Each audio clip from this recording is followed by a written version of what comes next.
నమస్కారం అండి. నర్సీపట్నంలో ఒక 2 రోజుల క్రితం మరిడమ్మ పండుగ జరగడం మీ అందరం కూడా చూసాం.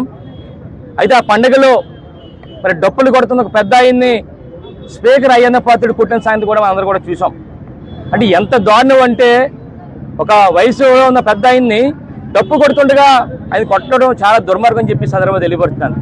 అది కూడా పోలీసుల సమక్షంలో, పోలీసులు ఉండగా ఆయన మీద మరి ఆ విధమైన దుర్మార్గంగా మరి కొట్టడం చాలా దారుణం అని చెప్పి మీ ద్వారా తెలియపరుస్తున్నాను. ఎందుకంటే ఈరోజు ఇప్పుడు పోలీసులు ఒకటే అడుగుతున్నాం, ఈరోజు ఎస్సీ అట్రాసిటీ పెడతారు కదా, మీరు ఎందుకు అయ్యన్న పాత్రుడు పెట్టలేదని చెప్పి అడుగుతున్నా. అంటే అయ్యన్న పాత్రుడు స్పీకర్ అయితే ఆయనకి చట్టాలు వర్తించవని అడుగుతున్నా. అయ్యన్న పాత్రుడు స్పీకర్ అయితే రాజ్యాంగాల్లో అవసరం లేదని చెప్పి అడుగుతున్నా.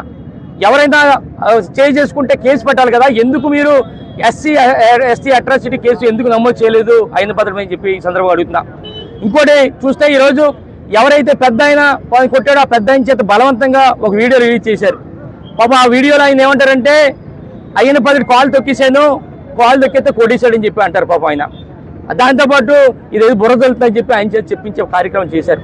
అయ్యన్న పాత్రుడు ఎక్కడున్నాడు, ఈయన ఎక్కడున్నాడు, పాపం పెద్ద ఆయన దూరం ఉన్నారు. అయినప్పుడు కూడా ఆయన చేత కాలు తొక్కితే కొట్టాడని చెప్పి ఆయన చేత చెప్పేస్తారు. అంటే కాలు తొక్కితే కొట్టేస్తాడని చెప్పి అడుగుతున్నా అయ్యన్న పాత్రుడిని. కాలు తొక్కితే కొట్టేస్తాడా ఈరోజు స్పీకర్ అని చెప్పి అడుగుతున్నాయి ఈరోజు. ఇంకోటి ఇంకా నయ్యం ఎవరో పెద్ద ఆయన చెప్పించారు. ఇంకా నయ్యం అయ్యన్న పాత్రుడు నన్ను కొట్టలేదు, కావాలనే గ్రాఫిక్స్తో అందరని కూడా అనే అవకాశం ఉంది. వాళ్ళు ఎవరు చెప్పించలేదు, అది కూడా చేస్తారు వాళ్ళు. ఒకటే అడుగుతున్నా, ఈరోజు పోలీస్ శాఖలో జరిగిన ఈ చర్య ఇలాంటి స్పీకర్ మనకు అవసరం అని చెప్పి అడుగుతున్నా. ఒక రాజ్యాంగాన్ని కాపాడాల్సిన వ్యక్తి, చట్టాలతో ఉండాల్సిన వ్యక్తి వ్యతిరేకంగా, చట్టాలకు వ్యతిరేకంగా, రాజ్యాంగానికి వ్యతిరేకంగా ఈరోజు మరి ఆయన తీరు చూస్తుంటే చాలా బాధాకరం. ఇలాంటి వ్యక్తి మనకు స్పీకర్కి అవసరం అని చెప్పి అడుగుతున్నా. అందుకనే అయ్యన్న పాత్రుడు వెంటనే స్పీకర్ పదవికి రాజీనామా చేయాలని చెప్పి డిమాండ్ చేస్తూ ఇలాంటి చర్యలు చేసుకుంటే రేపు రాబోయే రోజుల్లో వాళ్ళందరి తరఫున మేము అండగా ఉండి పెద్ద ఎత్తున పోరాటం చేస్తామని చెప్పి మీ ద్వారా తెలియపడుతూ మరి వెంటనే స్పీకర్ అయ్యన్న పాత్రుడు రాజీనామా చేయాలి. ఈ రోజు రాష్ట్రానికి చెడ్డ పేరు తెచ్చిన వ్యక్తి కనుక వెంటనే రాజీనామా చేయాలని చెప్పి మీ ద్వారా తెలియపరుస్తూ నమస్కారాలు తెలుపుకున్నాను.